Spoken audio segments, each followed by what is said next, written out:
آپ نے مجھے کچھ ذوق نہیں دیا مجھے، ذرا محبت سے کہہ دیجیے جدے ہاتھ نو رب اپنا ہاتھ آکھے،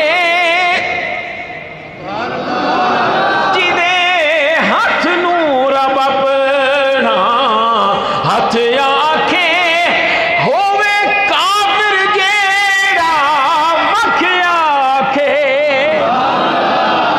اب آئیے اس ترجمے پر ذرا توجہ سے، اللہ تبارک و تعالی جل والا ارشاد فرما رہا ہے لَقَدْ رَضِيَ اللَّهُ عَنِ الْمُؤْمِنِينَ إِذْ يُبَايِعُونَكَ تَحْتَ الشَّجَرَةِ،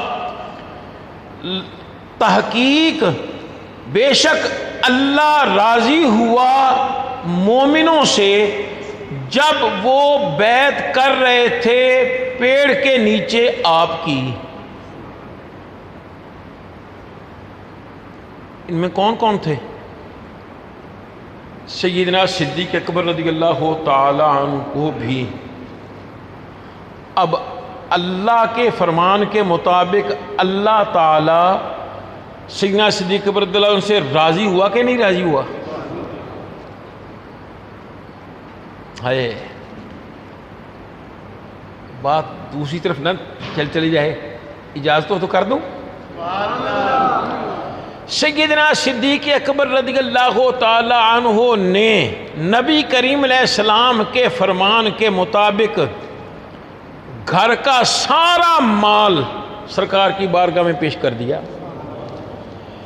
بعض یہ کہتے ہیں کہ حتیٰ کہ آپ نے جو پردہ لگا ہوا تھا نا ٹاٹ کا، اس کا بھی آپ نے لباس خود بنا لیا، اور جو اپنا لباس پہنا ہوا تھا وہ آپ نے اتار کر تو وہ اس میں سرکار کے لیے رکھ دیا کہ یہ سرکار کی بارگاہ میں پیش کروں گا۔ اللہ اکبر۔ کیکر کے کانٹے ان کے بٹن بنائے ہوئے۔ اب نبی کریم علیہ السلام کی بارگاہ میں حضرت سیدنا جبرائیل امین حاضر ہوتے ہیں اور عرض کرتے ہیں یا رسول اللہ صلی اللہ علیہ وسلم، اللہ تعالیٰ فرماتا ہے کہ اپنے یار نو میرا سلام کہہ دیو اور ساتھ پوچھو کہ ابو بکر اس سرو سامانی کے عالم میں، بے سرو سامانی کے عالم میں تو اپنے رب سے راضی بھی ہے یا نہیں؟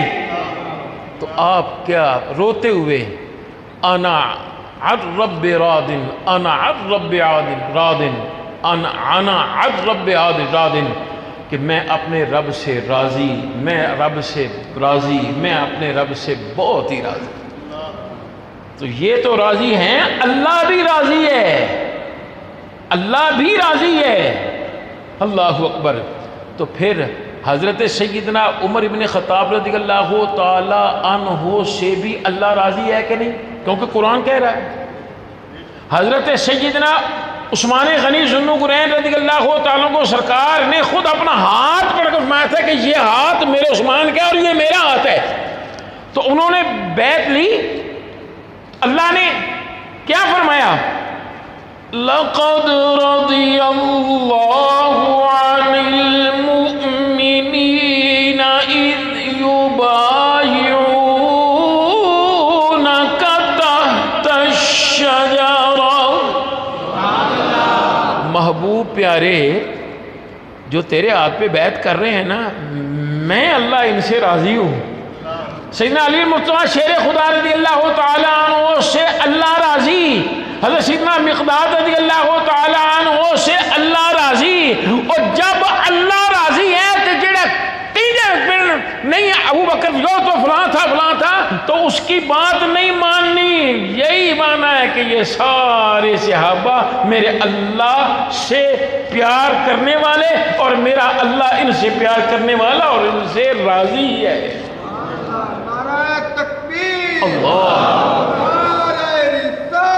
یا رسول یا رسول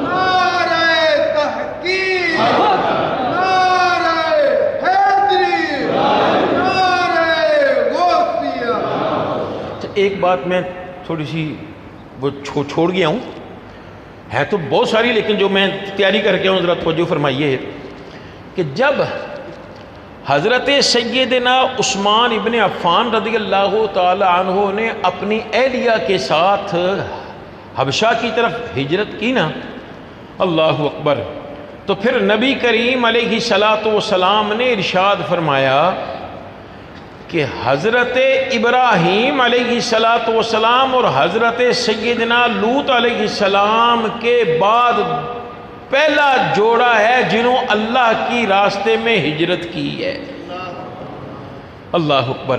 خیر، حضرت سیدنا عثمان غنی ذو النورین رضی اللہ تعالی عنہ، وقت بھی ہو گیا ہے لیکن بہت ساری باتیں کرنی ہیں، اللہ اکبر۔ حضرت سیدنا عثمان غنی ذو النورین رضی اللہ تعالی عنہ کو ذو النورین بھی کہا جاتا ہے، اس کی وجہ کیا ہے؟ کچھ باتیں ذرا توجہ فرمائیے گا کہ حضرت سیدنا عثمان غنی ذو النورین رضی اللہ تعالی عنہ آپ اسلام لانے سے پہلے بھی سخی تھے اور اسلام لانے کے بعد بھی سخی، اس لیے آپ دونوں حالتوں میں چونکہ سخی تھے اس لیے آپ کو ذو النورین کہا جاتا ہے۔ پھر بعض لوگ کہتے ہیں کہ نبی کریم علیہ السلام نے ارشاد فرمایا کہ محشر کے میدان میں حضرت سیدنا عثمان ابن عفان رضی اللہ تعالی عنہ کو دو حلے، یوں کہہ دیئے کہ بڑے لباس فاخرہ آپ کو عطا کیے جائیں گے، ان کی وجہ سے یہ دو ہوں گے، اس لیے آپ کو ذو النورین کہا جاتا ہے، اللہ اکبر۔ اور پھر یہ بھی ہے کہ حضرت سیدنا عثمان غنی ذو النورین رضی اللہ تعالی عنہ کو اللہ تعالی نے محبوب کریم علیہ السلام کی دو بیٹیاں جو کہ یکے بعد دلے ان کے نکاح میں ہوئی، تو اس لیے آپ کو ذو النورین کہا جاتا ہے، اور یہی سب سے اعلیٰ قول یہی ہے کہ میرے مصطفیٰ علیہ السلام کی دو شہزادیاں، ان کی وجہ سے ان کو دو نوروں والا کہا جاتا ہے، جس کا معنی ہے، جس کی ترجمہ کیا ہے؟ ذو النورین، اللہ اکبر۔ تو سیدی اعلیٰ حضرت بھی تو لکھتے ہیں نا، اللہ اکبر، کہ نور کی سرکار سے پایا دو سالہ نور کا، نور کی سرکار سے پایا دو سالہ نور کا، ہو مبارک تم کو ذو النورین جوڑا نور کا، نور کی سرکار سے پایا دو شالہ نور کا، ہو مبارک تم کو ذو النورین جوڑا نور کا۔ حضرت سیدنا عثمان غنی ذو النورین رضی اللہ تعالی عنہ ایک حدیث پاک جو کہ جامع المستدرک میں ہے، جس کا حدیث پاک کا نمبر ہے 4633، اللہ اکبر۔ حضرت ابو ہریرہ رضی اللہ تعالی عنہ آپ فرماتے ہیں کہ حضرت سیدنا عثمان ابن عفان رضی اللہ تعالی عنہ نے نبی کریم علیہ السلام سے 2 مرتبہ جنت خریدی ہے۔ تو جس کو اپنا ہی پتہ نہیں تو وہ کسی کو کیا دے سکتا ہے؟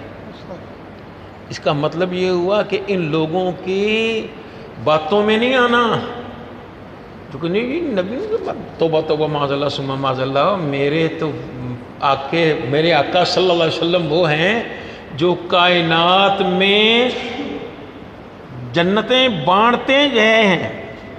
اللہ اکبر۔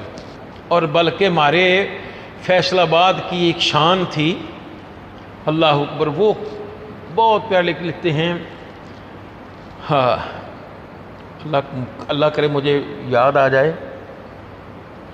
ایک طرف جنتیں، ایک طرف بخششیں، کیسی انعام ہیں امتی کے لیے، بن کے خیر الورا آ گئے مصطفیٰ، بن کے خیر الورا آ گئے مصطفیٰ، ہم گناہگاروں کی بہتری کے لیے ایک طرف جنتیں، ایک طرف بخششیں، کیسے انعام ہیں امتی کے لیے۔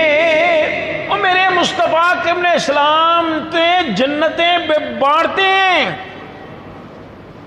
ہاں میرے مصطفیٰ کریم علیہ الصلاۃ والسلام نے ارشاد فرمایا، کیا مانگتا ہے ربیہ؟ مانگ کیا مانگتا ہے؟ مانگ کیا مانگتا ہے؟ عرض کی یا رسول اللہ صلی اللہ علیہ وسلم، مجھے جنت چاہیے، جنت بھی خالی خولی نہیں بلکہ جنت میں بھی یہ نوکری چاہیے آپ کے ساتھ ہے۔ تو میرے مصطفیٰ اسلام نے یہ تو نہیں فرمایا کہ یہ مجھے اپنا نہیں پتا، نہیں، بلکہ میرے مصطفیٰ نے فرمایا آوا غیر ذالک، یہ تو یہ دیا اور کیا مانگتا ہے؟ اس در پہ یہ انجام ہوا اس نے طلب کا، اس در پہ یہ انجام ہوا اس نے طلب کا، جھولی میری بھر بھر کے کہا اور بھی کچھ مانگ، ہے آج وہ مائل پاتا اور مجھ پہ کچھ مانگ۔ تو میرے مصطفیٰ کریم علیہ السلام نے وہ 10 صحابہ جن کو اکٹھے جنت کی بشارت عطا فرمائی، ان کو جنت عطا فرمائی، ان میں حضرت عثمان غنی ذو النورین رضی اللہ تعالیٰ عنہ بھی موجود ہیں۔ تو حضرت سیدنا عثمان غنی ذو النورین رضی اللہ تعالیٰ عنہ کا آج یوم شہادت ہے۔ دل تو ابھی چاہتا ہے کہ اور کچھ بیان کروں، لیکن میں تقریباً ساری رات 1 منٹ کے نہیں سویا۔ اب میری زبان پر نہ کچھ وہ کافی گڑبڑ ہو رہی ہے، تو اللہ یہی قبول فرما لے تو اس کی مہربانی۔ سیدھی سی بات یہ ہے کہ ان لوگوں کا ذکر کرنے سے ان کی شان نہیں بڑھتی، ہاں البتہ ان لوگوں کا ذکر کرنے سے ہماری تقریروں کی شان بڑھتی ہے، ہماری گفتگو کی شان بڑھتی ہے، اور ہمارے لیے نیکیاں ہی نیکیاں ہیں، بلکہ ہمارے لیے جنت جانے والا راستہ ہے۔ تو اللہ تبارک و تعالی جل وعلا ہماری اس حاضری کو قبول و منظور فرمائے۔